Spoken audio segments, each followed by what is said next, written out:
Hello guys, how are you all? Welcome to my channel Cracking IELTS 9.0. So today I'll be discussing the Cambridge 14 Test 2 Reading Passage 3 of the Academic Reading Module. As you can see, the heading says why companies should welcome disorder. So this is a passage with a list of headings. Here we have 9 list of headings and passages from A to H. So we have to read all the paragraphs and try to match these headings, right? And the next set of questions that we have are the fill-ups. And then we have true, false, or not given. So let's not waste any time and let's jump to the first paragraph now. Organization is big business, whether it is of our lives, all those in boxes and calendars, or how companies are structured. A multi-billion-dollar industry helps to meet this need. We have more strategies for time management, project management, and self-organization than at any other time in human history. We are told that we ought to organize our company, our home life, our week, our day, and even our sleep, all as a means to becoming more productive. Every week, countless seminars and workshops take place around the world to tell a paying public that they ought to structure their lives in order to achieve this. This rhetoric has also crept into the thinking of business leaders and entrepreneurs, much to the delight of self proclaimed perfectionists. With the need to get everything right, the number of business schools and graduates has massively increased over the past 50 years, essentially teaching people how to organize well. Okay, so here we had a lengthy paragraph. So first one, companies about the impact of a certain approach. Did we read about any companies or the impact of any certain approaches? No, we didn't. Next, fundamental beliefs that are in fact incorrect. We didn't read about any fundamental beliefs in this paragraph, right? So the next one, early recommendations concerning business activities. We didn't read anything about early recommendations, right? So the next one, organizations that put a new approach into practice. Did we read about any firms or companies that have put a new approach into practice? No. Next, companies that have suffered from changing their approach. No, we didn't read about any companies that have suffered from a change, right? Next, what people are increasingly expected to do. Oh, what people are increasingly expected to do. I think we have read something about this. I'll tell you where we read it. So let's look at the second paragraph of A. See, we are told that we ought to organize our company, our this, our sleep, right? Means we are told that we ought to organize our company. What does this mean? We are told means we are expected to do these things. We are expected to organize our company, life, week, our sleep, everything to be more productive. So, right, this sentence carries our answer. It means what people are increasingly expected to do. We are expected to manage our time, our projects, and we are told what we should do. Means we are expected to do, right? Every week, countless seminars are going, okay, in order to achieve this productivity. That's what he said. So, the paragraph A is matching with one of the headings. What is that? Number 6. Okay, so option A should be 6 in my view. Okay, so ironically, however, the number of businesses that fail has also steadily increased. Okay, work related stress has increased.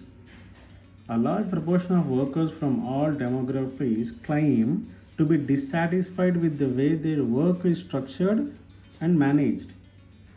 Okay, this begs the question, what has gone wrong? Why is it that on paper the drive for organization seems a sure shot for increasing productivity, but in reality falls well short of what is expected? Oh, great, great. So, what did we read here? We read about that the businesses that fail have increased, stress has increased, and lot of people they claim that they are dissatisfied with the way they work, And there are some questions like what is going wrong with us, right? So let's read the options again, the list of headings. So complaints about the impact of a certain approach. Oh, so complaints. Did we read about any complaints? Yes, we read. About the impact of a certain approach? Yes, we have read. Where did we read? Exactly in which line? See, this sentence. A large proportion of workers from all demographics, they claim to be dissatisfied. Claim means they are complaining. Okay, claiming means they are complaining, guys. Okay, complaining that they are dissatisfied with the work means this is the impact of a certain approach, means the impact of this approach is shown here in this passage. A paragraph's impact is shown in B paragraph. What is the impact? See, businesses that fail, that has increased. Work related stress has increased. So workers are claiming that they are dissatisfied with their work, so they are complaining. So complainings about, so all these are complaints about the impact of a certain approach. So what do you think? So 1 is easily matching with the paragraph B. So B should be exactly 1. Okay. So the next paragraph, C here, we have a short paragraph. This has been a problem for a while now. Frederick Taylor was one of the forefathers. Forefathers of the scientific management. Writing in the first half of the 20th century, he designed a number of principles to improve the efficiency of the work process, which have since become widespread in modern companies. So the approach has been around for a while. Okay, while means for a long time maybe. Okay, so what are the options we have? So 1 is gone and 6 is gone. So we'll look at the remaining things. Fundamental beliefs that are in fact incorrect. No, we didn't read anything about fundamental beliefs. Next, early recommendations concerning business activities. Oh wow, what do you mean by early recommendations? Means very early predictions, like very ancient, or someone who has told recommended a long before. So all these things, they come under picture now. See, Frederick Taylor, he was the forefathers of scientific management. So this one word is telling that this is a very early recommendation. Next, writing in the first half of the 20th century. So first half of the 20th century. So this is also states that it is very early prediction, right? He designed the number of principles to improve the efficiency of the work. Okay, so this is concerned with the business activities, work process, business as activities, right? Improving the efficiency of the businesses. Okay, so paragraph C is matching with 3 here. So early recommendation. So paragraph C should be number 3, right? So new research suggests that this obsession with efficiency is misguided. Okay, this obsession is misguided. Okay, the problem is not necessarily the management theories or strategies we use to organize our work. It's the basic assumptions. Wow, it's the basic assumptions we hold in approaching how we work. Here it's the assumptions that order is a necessary condition for productivity. This assumption has also fostered the idea that disorder must be detrimental to the organizational productivity. The result is that businesses and people spend time and money organizing themselves for the sake of organizing, rather than actually looking at the end goal and usefulness of such an effort. Oh wow. So let's look at the options now. What are we left with? Now, fundamental beliefs that are in fact incorrect. Oh, fundamental beliefs. Yes, we have read something about fundamental beliefs here. Where did we do that? See the second line, last word. It's the basic assumptions, fundamental beliefs. Okay, we hold in approaching how we work. So the assumption that order is a necessary condition for productivity. This assumption has also fostered that disorder must be detrimental, Okay, the result is that people spend time and money only for the sake of organizing, but they don't look at the end goal. Okay, look at the first sentence. New research suggests that this obsession with efficiency is misguided. Misguided. Okay, what does this mean? Incorrect. It is on the wrong path. So misguidance is one word, and basic assumptions means fundamental beliefs is one word we have to concentrate. So it also means that disorder is detrimental. So the final sentence also it gives the hint that people in businesses they are organizing only for the sake of organizing, but they are not looking at the end goal and the effort, right? So it is misguided, it is incorrect. So fundamental beliefs that are fact incorrect, yes. So these clearly matching with paragraph D now, okay. Let's more. Recent studies show that order actually has diminishing returns. Okay, order does increase productivity to a certain extent, but eventually the usefulness of the process of organization and the benefit it yields reduce until the point where any further increase reduces the productivity. Some argue that in a business, if the cost of formally structuring something outweighs the benefit of doing it, then that thing ought not to be formally structured. Instead, the resources involved can be better used elsewhere. Okay. Now, in this paragraph, he is talking about some diminishing returns. Okay, and he is talking about reduced productivity, and here the advantages outweighing the benefits, like disadvantages outweighing the benefits. Okay, so let's look at the options now. Fourth one, organizations that put a new approach into practice. No, we didn't read about any organizations here. Next, companies that have suffered from a change. No, we didn't read about any companies here. Next, how to achieve outcomes that are currently impossible. No, we didn't read about any outcomes that are currently impossible to achieve. Next, neither approach guarantees continuous improvement. Okay, we didn't read about this continuous improvement. Next, evidence that certain approach can have more disadvantages than advantages. Wow, yes, we came across these words. Okay, ninth one is a bit close one. See, so what do we mean by diminishing returns? The returns are decreasing, so these are the disadvantages.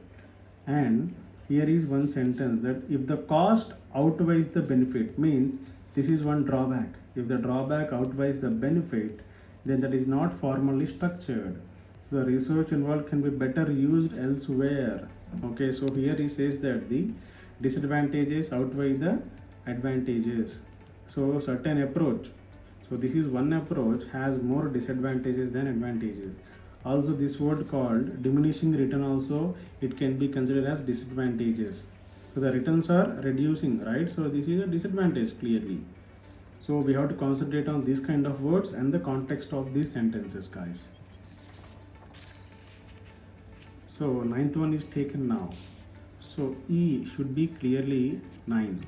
Okay. So in fact, research shows that when innovating, the best approach is to create an environment devoid of structure and hierarchy and enable everyone involved to engage as one organic group. Okay, these environments can lead to new solutions that under conventionally structured environments would never be reached. Okay, great. Okay, so what do you mean by would never be reached, guys? It means it is impossible, right? Would never be reached means impossible to achieve, right? These environments can lead to new solutions. New solutions means the outcomes that under conventionally structured environments would never be achieved. So if it is conventional way, it cannot be achieved. But these environments can lead to new solutions. That's what he's talking about. New solutions means new outcomes. So which one is matching here? See, how to achieve outcomes that are currently impossible. Okay, so seventh one is clearly matching with our F paragraph, right? So F should be 7 clearly. Okay, in recent times companies have In recent times, companies have slowly started to embrace this disorganization. Okay, started to embrace. Okay, many of them embrace it in terms of perception and in terms of process. Perception and process. For example, Oticon, a large Danish manufacturer of hearing aids, use what it is called a spaghetti structure in order to reduce the organization's rigid hierarchies. This involves scrapping formal job titles and giving staff huge amounts of ownership over their own time and projects. This approach proved to be highly successful initially, with their clear improvements in productivity in all facets of the business. Okay, great. In similar fashion, the former chairman of General Electric embraced disorganization. So, this also he adopted disorganization, putting forward the idea of boundaryless organization. Again, it involves breaking down the barriers between the different parts of a company and encouraging virtual collaboration and flexible working. Google and a number of other tech companies have embraced these kinds of flexible structures facilitated by technology and strong company values which glue people together. Okay. So in this paragraph he's talking about various companies like Oticon, General Electric, Google and other tech companies who have adopted to disorganization. So they have adopted the disorder now. So yeah. So organizations that put a new approach into practice, yes, organizations, yes, we read about Google, Oticon, all these organizations that have put a new approach means adopting to disorder, new approach into practice. See the first sentence, have slowly started to embrace disorganization means they have put into practice, they have adopted it, started to embrace, right? G should be number 4, right? So the last one, last paragraph now. Next, a word of warning to others thinking of jumping on this bandwagon. The evidence so far suggests disorder, much like order, also seems to have diminishing utility and can also have detrimental effects on performance if overused. Like order, disorder should be embraced only so far as it is useful, but we should not fear it, not venerate one over the other. This research also shows that we should continually question whether or not our existing assumptions work. Oh, look at the last sentence, guys. This one is interesting, right? This research also shows that we should continually question whether or not our existing assumptions work. So, it means that, what does this mean? Let's look at the questions now. This one is taken. Companies that have suffered from changing. No, we didn't read. Neither approach guarantees continuous improvement. Yes, neither approach. So he's talking about the order and disorder, both. So nothing can guarantee continuous improvement. This one is matching. So the last sentence, this we should continually question whether or not our existing assumptions work. Means if we take the order, we should continuously question whether this is working or not.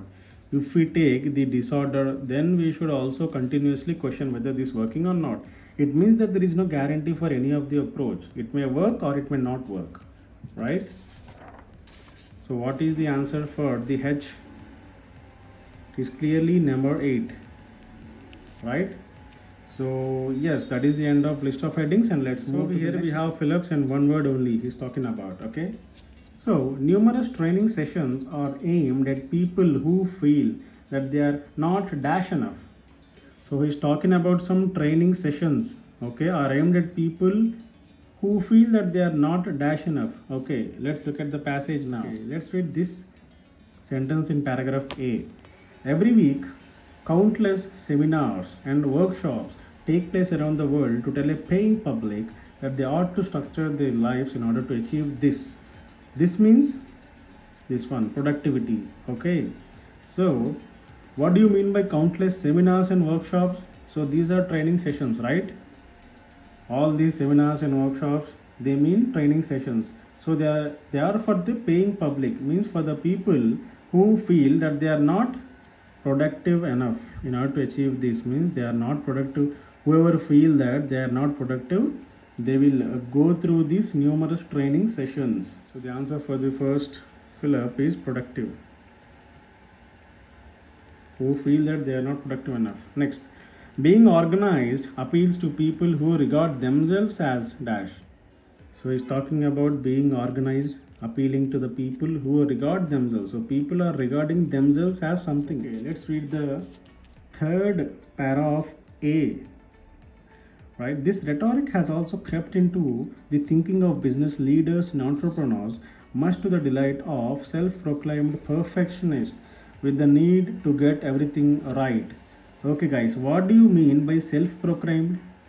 Self-proclaimed means declaring themselves as perfectionists, right? So someone, so a third party didn't claim them or didn't give them any kind of reward or any name, but they have self-proclaimed themselves, means declaring self, regarding themselves as perfectionists. Okay, so being organized, so this rhetoric means being organized here. Okay, to the delight of self-proclaimed perfectionists with the need to get everything right, means they want to be organized, they want to get everything right. So self-proclaimed is the word we need to concentrate here.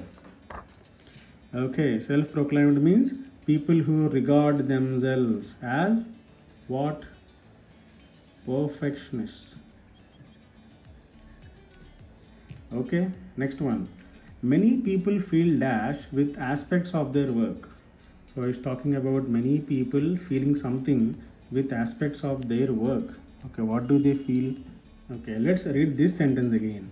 A large proportion of workers from all demographics claim to be dissatisfied with the way their work is structured. Oh, great. Good God, we had this. Okay, so large proportion of workers means many people. Okay, feel. What do they feel? Claim means they feel to be dissatisfied with their aspects of work. So what is the answer we are looking at? So dissatisfied is the word we are looking at. Okay. So this is how we have to match the words or the context, guys. So here many people means a large section of workers. So yes, they feel dissatisfied.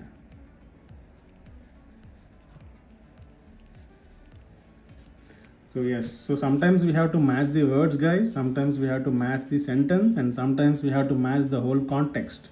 So that's how we have to get these answers again. Okay, so the last section we have is true, false, and not given. So what does this say? Both businesses and people aim at order without really considering its value.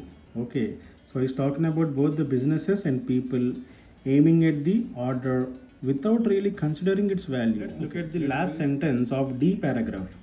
The result is that businesses and people spend time and money organizing themselves only for the sake of organizing rather than actually looking at the end goal and such an effort. Okay, what does this mean?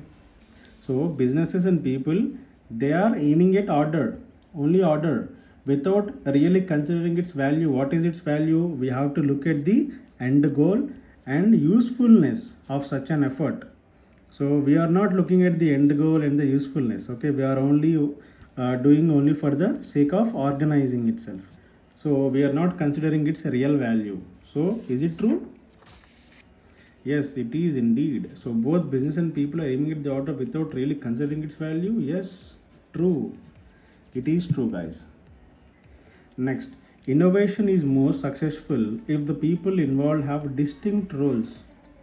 So he's talking about innovation. First keyword is more successful if the people involved have distinct roles, means various different roles. Okay. Let's read this paragraph F now. In fact, research shows that when innovating, the best approach is to create an environment devoid of structure and hierarchy and enable everyone involved to engage as one organic group. Oh, he's talking that everyone should work as one organic group. Okay, so innovating. So when innovation is the best approach, so it is most successful if the people involved they work as one group. Okay, but what does he say here?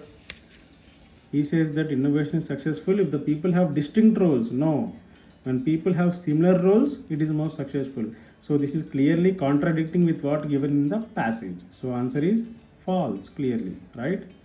So answer is false. Next, the last one. Google was inspired to adopt flexibility by the success of General Electric. He's talking about Google. It was inspired to adopt flexibility by the success of General Electric. Okay, so let's see whether Google got inspired by General Electric or not. Where did we read about Google now? It's here, right? Google and a number of other tech companies have embraced these kind of flexible structures facilitated by technology and strong company values which glue people together. Okay. The former chairman of General Electric embraced disorganization, putting forward the idea of boundaryless organization. Again, it involves breaking down the barriers between different parts of a company and encouraging virtual collaboration. Okay, so we read about General Electric and we read about Google, but is it given that Google got inspired from General Electric? No, we didn't read anything about getting inspired. Okay, General Electric, they adopted to disorganization. Google also adopted to disorganization, but did Google get inspired by General Electric? No, we didn't read anything like that. So what is the answer now? So it is not given clearly. Okay, so the last one is not given, guys. So that is the end of today's video, guys. I hope this video is useful for all of you. Please comment in the comment section if you have any doubts. I'll be more than happy to clarify them. Please do not forget to like, share and subscribe my video. These videos are really helpful for people who want to crack the IELTS. If you can follow my tips and strategies, I am sure that you can score more than 8 bands in the IELTS reading module. So until next time, goodbye. Have a great day.